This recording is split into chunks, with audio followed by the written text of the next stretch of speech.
UGC के new guideline जो 13 जनवरी को नोटिफाई हुए, एक्सपर्ट्स इसे मंडल कमीशन 2.0 कह रहे हैं, क्योंकि ये ओबीसी कैटेगरी को भी जनरल प्रोटेक्शन देता है एससी एसटी कैटेगरी की तरह, और जनरल वालों को बिल्कुल इग्नोर करता है। शुरुआत कहाँ से हुई? ये कहानी पुरानी है, लेकिन इसे ट्रिगर मिला 2016 के रोहित वेमुला केस से। रोहित वेमुला एक दलित स्कॉलर था हैदराबाद यूनिवर्सिटी में, जिसे कास्ट हैरेसमेंट ने मार डाला। फिर 2019 में पायल तड़वी, एक आदिवासी डॉक्टर जिसने मुंबई के BIL नायर हॉस्पिटल में सुसाइड कर लिया। सीनियर्स ने कास्ट स्टॉन्ट्स मारे और उसको ह्यूमिलेट किया। उनकी मदर राधिका वेमुला और अबीदा ताडवी, उन्होंने 2019 में सुप्रीम कोर्ट में एक PIL फाइल की सीनियर एडवोकेट इंदिरा जयसिंह के साथ। उन्होंने मांगा कि यूजीसी के पुराने 2012 के रूल्स को स्ट्रिक्टली इंप्लीमेंट करो, जो कास्ट डिस्क्रिमिनेशन रोकने के लिए थे। सुप्रीम कोर्ट ने यूजीसी को ऑर्डर दिया स्ट्रॉन्गर रूल्स बनाओ। 2025 में यूजीसी ने ड्राफ्ट बनाया और सुप्रीम कोर्ट ने अप्रूव किया, और अब 2026 में ये नए रेगुलेशंस आए। Promotion of equity in higher education institutions, मकसद कास्ट, जेंडर, रिलीजन, डिसेबिलिटी पे डिस्क्रिमिनेशन खत्म करना। लेकिन जो बनाया गया वो प्रोटेक्शन कम और वेपन ज्यादा लग रहा है, क्योंकि SC ST OBC कैटेगरी को प्रोटेक्ट करता है, जनरल कैटेगरी को नहीं। NCRB के मुताबिक SC ST एक्ट के 20 से 25% केसेस फेक होते हैं,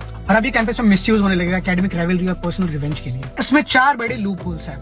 पहला, कास्ट बेस्ड डिस्क्रिमिनेशन सिर्फ SC ST और OBC कैटेगरी का हो सकता है। अगर तुम जनरल कैटेगरी से हो तो तुम विक्टिम नहीं हो सकते, तुम हमेशा ऑप्रेसर होगे। आर्टिकल 14 को वायलेट करता है। सुप्रीम कोर्ट में विनीत जिंदल ने इस पर PIL फाइल कर दी है। जनरल स्टूडेंट्स को कोई प्रोटेक्शन नहीं मिली है। दूसरा, बर्डन ऑफ प्रूफ एक्यूज्ड पे। कंप्लेन आते 24 घंटे में एक्शन लेना है। बर्डन ऑफ प्रूफ, मैंने नहीं किया, प्रूव करो वरना एक्सपेल या सस्पेंड हो जाओ। नेचुरल जस्टिस के बिल्कुल अगेंस्ट है। प्रोटेस्ट में स्टूडेंट्स कह रहे हैं ये कैंपस में डर का माहौल बना देगा। टीचर्स ग्रेडिंग देने में डरेंगे और स्टूडेंट्स बात करने में। तीसरा, फॉल्स कंप्लेन फाइल करने पर कोई सजा नहीं। ड्राफ्ट में पनिशमेंट का प्रोविजन था, लेकिन फाइनल रूल में इसे रिमूव कर दिया है। ऑल इंडिया स्टूडेंट रिप्रेजेंटेशंस कह रहे हैं ये डेफिनेशंस वेग है और कमेटी में कोई प्रॉपर रिप्रेजेंटेशंस नहीं है। चौथा, वोट बैंक पॉलिटिक्स। ये रूल सिर्फ यूजीसी ने नहीं बनाया, इसके पीछे एक पार्लियामेंट्री कमेटी थी headed by Congress MP Digvijaya Singh. उन्होंने रिकमेंड किया OBC को ऐड करो और रूल स्ट्रिक्ट बनाओ।